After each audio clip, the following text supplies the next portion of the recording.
welcome back to another product video here on the Outdoor Station, and this time we're looking at the Shangri-La 3 from the Golite range. The Shangri-La range of tents come in component parts to allow you to use whichever part that you need for a particular trip. So the Shangri-La 3, for example, is the outer skin here, the pole and the pegs, and that weighs just over 1 kilo. Then we have the inner nest, which is the ground sheet and the bug netting, and that's about 800 gram mark. And then we have just the ground sheet, which is about the 400 gram mark.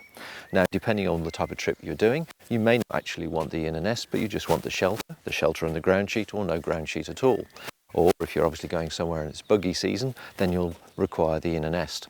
So what we're going to do is we're going to break this down into component parts, show you them all put up separately, and give you an idea of some hints and tips I've discovered from recently, in the last few years, from using these products. Now, please bear in mind that I am 6'2", and obviously when I'm lying down on this, you've got the pole there.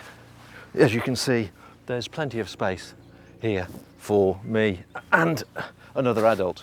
They say it's a 3-man tent. I'd say probably 2 man and a child, or 3 smaller people, because certainly someone is going to get the short end of the stick. First of all, as every European user will be pleased to see, that the Shangri-La range now all comes seam sealed. Can you see that there?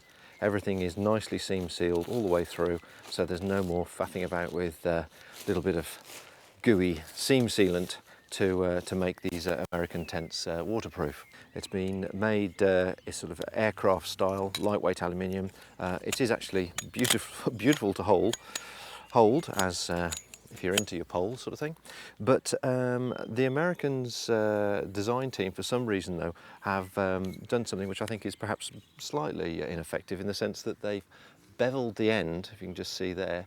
They've actually beveled the end of the pole quite considerably, which in our soft ground, and on the other end as well, look, in our soft ground, that would sink in. So one of the suggestions I have is to pick up, if you can, a motorcycle side stand plate, which are £2 or £3 from a motorbike shop.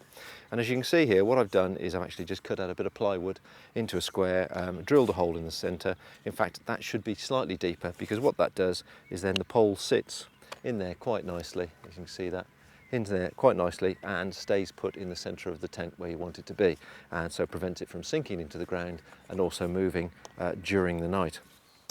Well, there you can see it's a very, very nice sizable taut pitch on the hexagonal shape, the angle of which of course will shed a lot of weather.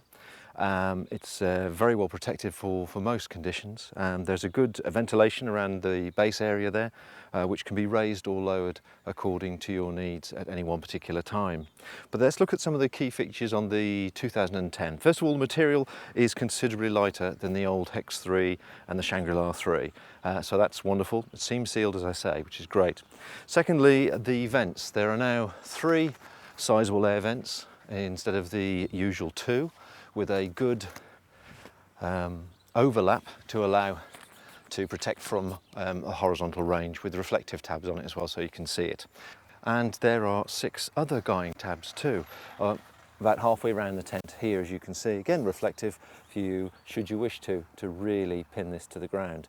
I've personally have never ever needed additional guying points in some severe weather, but obviously everybody's different, locations are different, and consequently you might want to feel happier if you had that nailed to the ground.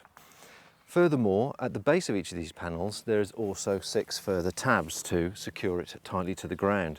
Now the tab comes like this. I've just attached some shock cord to it.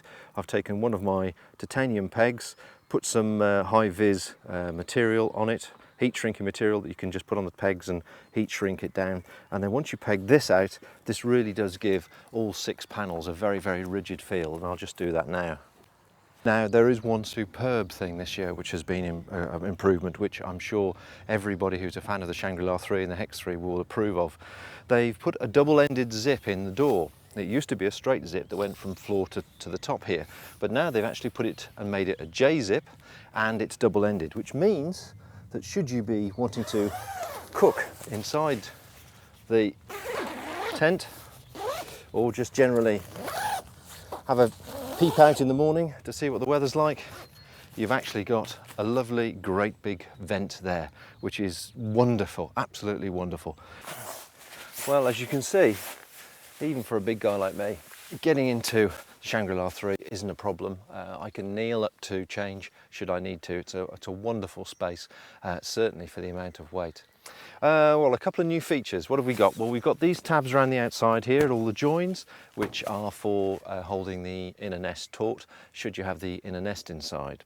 You have the bucket ground sheet, of course, and that's attached to 6 tabs, again around the outside. Now, the reason that that's at a slight angle is that obviously the pole may increase or decrease depending on if you're using it perhaps in snow or somewhere where the ground is perhaps slightly uneven and there's a greater depth.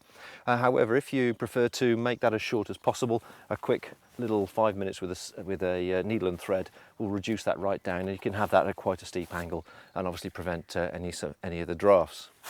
As you can see, we've got the pole in place, but it's on the pole plate I made, and that's very, very stable. That's not going to go anywhere at all.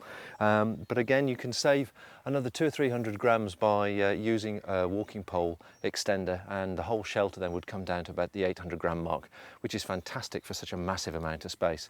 Add 400 grams for the ground sheet or 800 grams for the inner nest, and you've got a very, very comfortable, luxurious tent for either brief camping nights or longer stays. As you can see, there's a lot of space here. Well, I think I've covered most of the items I wanted to mention on the new design for this year. There's not much I can tell you about this apart from the fact that it's obviously newer materials, just like the rest of the tent, so it is considerably lighter. We have the attachment points to give it some tension to hold on to the outer shelter, which keeps the shape. The pitch of the outer shelter is really, really good for reducing moisture, so the moisture has a good runoff. And so it doesn't affect anybody sleeping inside here. And as you can see, even with somebody my size, 6'2", there's plenty of space. There's certainly plenty of space for 2 people. 3 people, I think you're probably pushing it as 3 adults. 2 people and a child perhaps, or an animal, yes, that's also possible. So the plate, the pole is on the pole plate that I made, nice and stable. It's not going to go anywhere. That's pretty well everything I've got to say about the new 2010 Shangri-La 3. What I will do though, just before we close up, is just show you how small the actual individual items can crunch down to, because that can make a big difference to your trip if you're thinking of packing and of course going lightweight. Not only are we concerned about weight, we're also concerned about bulk when packing. So let's have a quick look at the component parts and see what we can reduce them down to. This is the Shangri-La 3 shelter, and it comes with the pole and it comes with 6 pegs. The shelter itself can be folded right down small like that to the size of, shall we say, a medium loaf, and that's all the space it takes up inside your pack. Of course, you can change the pole. If you're a walking pole user, you can change the pole for one of the walking pole extenders, and that will alleviate 300 grams, but also means you're saving that bulk as well. You need the basic 6 pegs to hold it up, obviously, and the extra 5 or 6 pegs will enable you to peg it out really well. There's a consideration, of course, of extra guys should you think you need it. Then, of course, there's the plate, or something similar, some canny little design of your own to actually stop the pole sinking into the ground. Of course, when you're using your walking poles, you may not need this. So that is the shelter. Then we have the nest. And the nest, again, looks fairly bulky, but can actually be compressed down and packed a lot tighter to tie that down really small there. And I'd say probably those two together be about the size of an average loaf. Or should you wish to have it, you've got the full floor, and that rolls up really tightly, and that in itself will disappear down to, well, size of a large can of beans, something like that. So that's something worth considering. Also, Backpacking Light do a range of half floors as well, which are even smaller should you want to use just half the floor and leave the rest for cooking and so on. And that is all the component parts of the 2010 Golite Shangri-La 3. I hope that's been of some use to you, along with all the hints and tips along the way. Bye for now.